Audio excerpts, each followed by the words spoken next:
susunod na programa ay rated G. Ito ay pwede sa lahat ng manonood.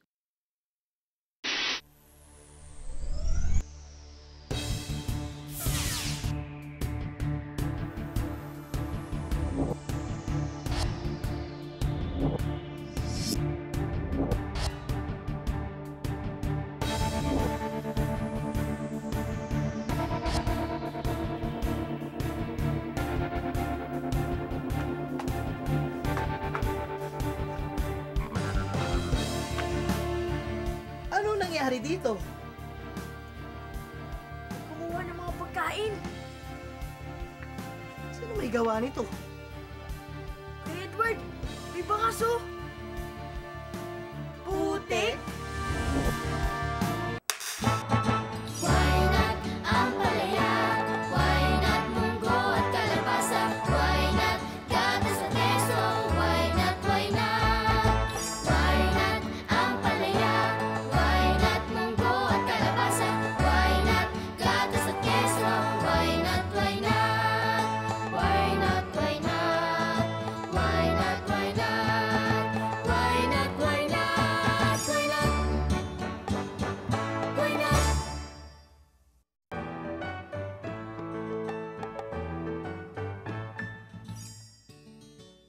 At yan na nga, ang pinakasariwang balita dito sa bayan, Bot, Kuya Edward. May kumukuha ng pagkain sa loob ng mga bahay at nagiiwan ng mga putikang bakas ng mga paa at kamay. V, may suspecha na ba kung sino ang gumawa nito? Meron na. Sino? Di ko pa pwede sabihin sa inyo dito. Magkita tayo sa tubigan. Tubigan?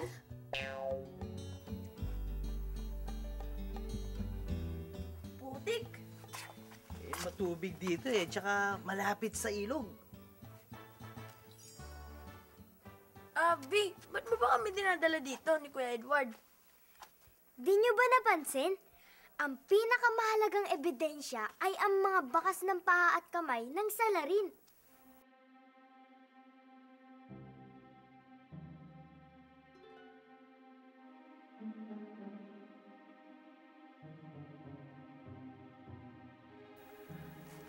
Putik! Tama!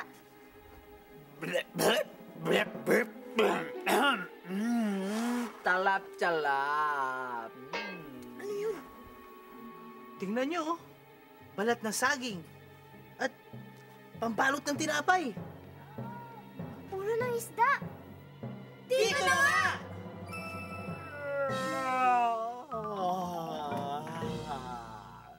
Ano yun? Talap-talap naman pagkain ko. Taong putik! Sino kayo? Uy! Ayun yung pinya natin, oh! Pinya? At ang mangga! Mangga? Siya na! Siya na nga ang kumuha ng mga pagkain sa kusina natin. Sino ka? Anong pangalan mo? Ang pangalan ko ay si Nardo. Nards for short. Ako ay isang simpleng taong putik. Nangunguha ka ng pagkain na hindi sa iyo. Kailangan kang dakpin. Naku po! Wala po akong kasalanan. Taong putik lang. Nagkakamali rin. Alam ko po, masama yung aking ginawa. Hindi dapat ako nanguha ng pagkain na hindi akin. Pero, anong gagawin ko? Gutom na gutom ako! Wala naman akong pwedeng kainin dito. Walang tumutubong halaman na pwedeng kainin dito sa putikang tubig na ito. Masdan nyo ang aking kapaligiran. Putik at tubig. Walang pag-asa sa buhay!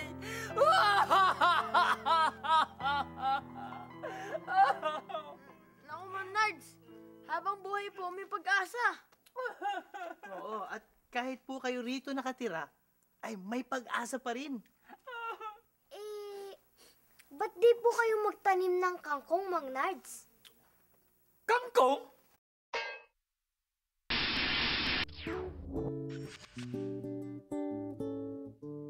Ang kangkong ay isang uri ng gulay. Gulay po. Gulay. Gulay po. Isang uri ng halaman. Isang uri po ng dahon. Nilagang kangkong. Sinigang. Sinigang. Sinigang. Sinigang. Adobo. Ang palina ng mata. Protina. Pampalusog. Protina. Pampalakas po ng katawan. Protina po. Sinabi lang po sa akin.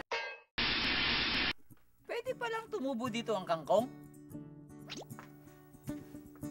Oo, nabubuhay ang kangkong sa tubig o basang lupa at karaniwang matatagpuan ito sa may init o tropikal na lugar sa mundo. Pero merong uri ng kangkong na tumutubo sa lupang hindi matubig. Itinatanim ang buto nito sa lupa. May 2 metro o higit pa ang haba ng tangkay ng kangkong. Walang laman ang loob ng tangkay kaya lumulutang ito sa tubig. Nag-uugat ito sa mga singit ugpungan o nodes. May mga kangkong na arrowhead shape o korte ng ulo ng palaso at may makikipot na dahon. Ang mga bulaklak nito ay hugis trompeta at karaniwang puti ang kulay. Pwedeng tumubo rito ang kangkong kahit nga sa mga kanal ay tumutubo ito. Kaya't magandang linisin natin ang ating mga kanal para pwedeng magtanim ng kangkong. Ayon sa aking pananaliksik, ang tawag sa kangkong sa wikang Ingles ay water spinach, swamp cabbage, water convolvulus, at water morning glory. Kangkong ito sa Malay, kangkong sa Sinalis, traukon sa Khmer, pakbong sa Thailand, raumong sa Vietnamese, at tangkong sa Cebuano. Tinatawag din itong Honshinkai sa China.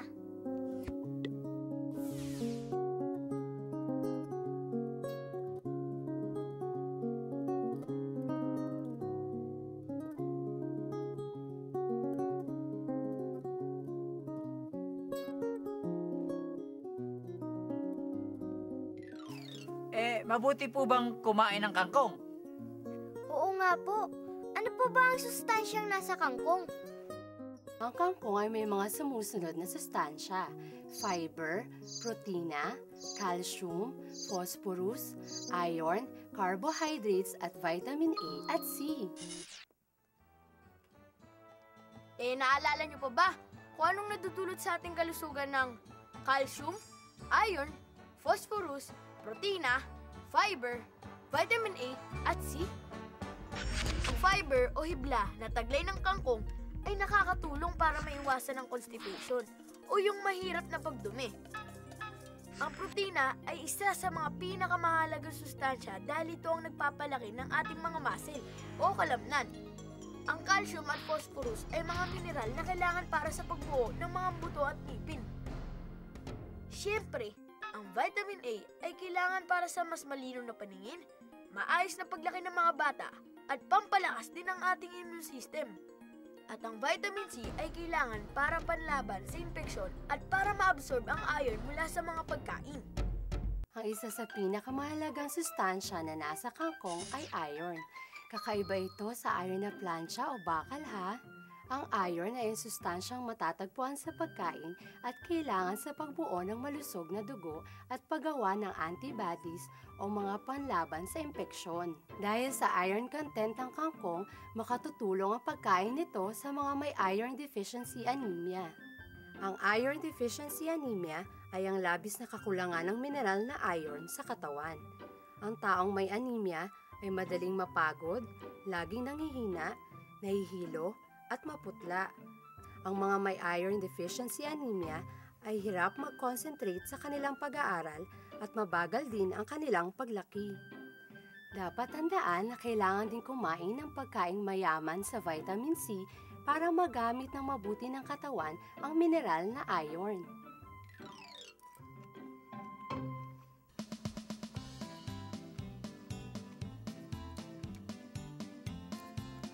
Sa Pilipinas, ginigisa ang kangkong sa mantika, bawang, sibuyas, suka, at toyo. Ang lutong ito ay tinatawag na adobong kangkong. Karaniwan ring sinasahog ang kangkong sa sinigang na karne, hipon, at isda. Ginagawa rin itong crispy kangkong, isang pampagana. Maraming bansa sa Southeast Asia na may putahe na gumagamit ng kangkong. Sa Singapore, Indonesia, Malaysia, piniprito ang kangkong kasama ng bawang, luya, shrimp paste, sile, at iba pang mga spices. Sa Malaysia, sahog ito sa isang ulam na merong cuttlefish o puset at maanghang na sauce. Sa Vietnam, tinatadtad ito at sinasahog sa sari-saring noodles. Wow! Madali lang pala magluto ng adobong kangkong. Oh, igigisa mo lang yung bawang tsaka sibuyas sa mantika. Ilalagay mo yung kangkong. Tapos, lalagyan mo ng toyo tsaka suka. Pwede mo rin lagyan ng tirang ulam tulad ng karne tsaka isda.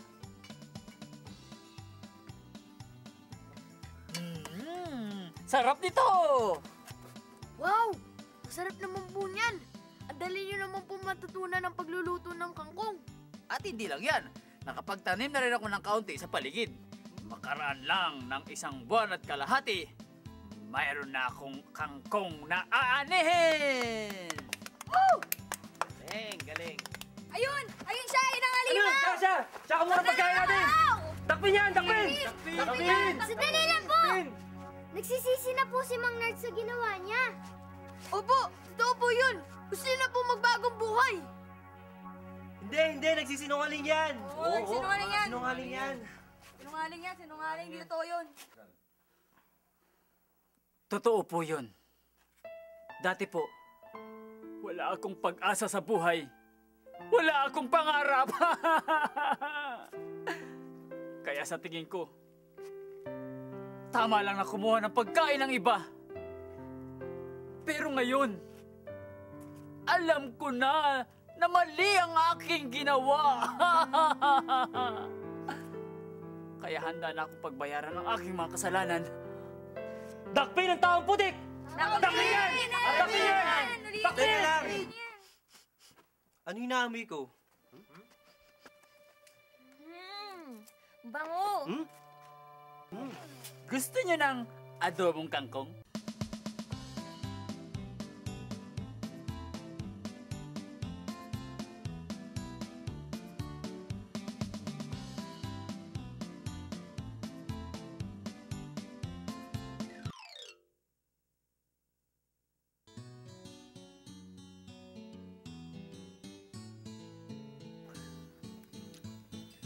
Magandang gulay po pala ang kangkong, no? Bukod sa mura na, masustansya pa.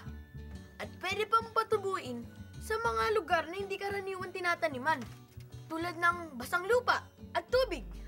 At marami pang masasahugan, tulad ng sinigang na karne, hipon, isda. Kamusta na kaya yung taong putik? Ilang buwan na rin natin siya hindi nakikita, no? Tingnan mo, baka may balita si V. At ito, Bot, Kuya Edward, ang pinakabagong balita mula rito sa bayan.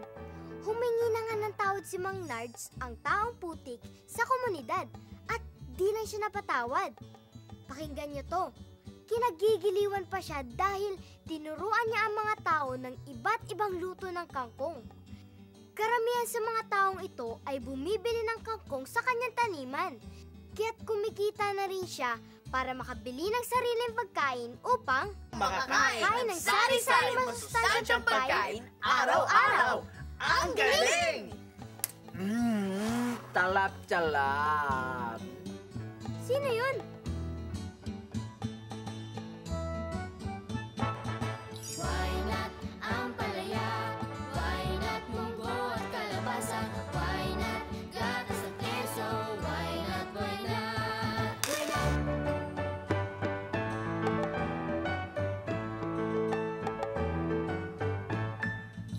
Kanin, mais at kamote,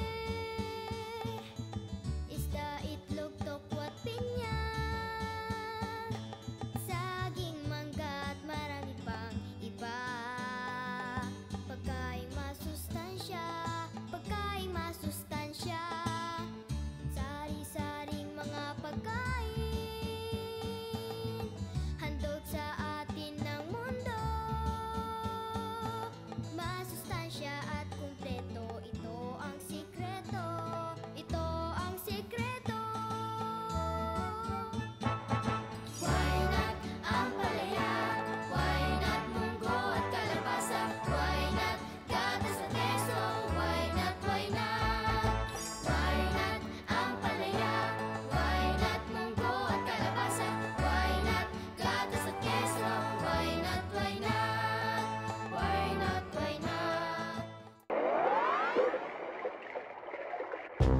Ugaliing mag-healthy lifestyle araw-araw, mag-exercise, umiwas sa mga bisyo tulad ng alak at sigarilyo, at kumain ng masusustansya para makaiwas sa mga sakit tulad ng cancer, diabetes at iba pa. Wastong nutrisyon, alamin, gawin at palaganapin.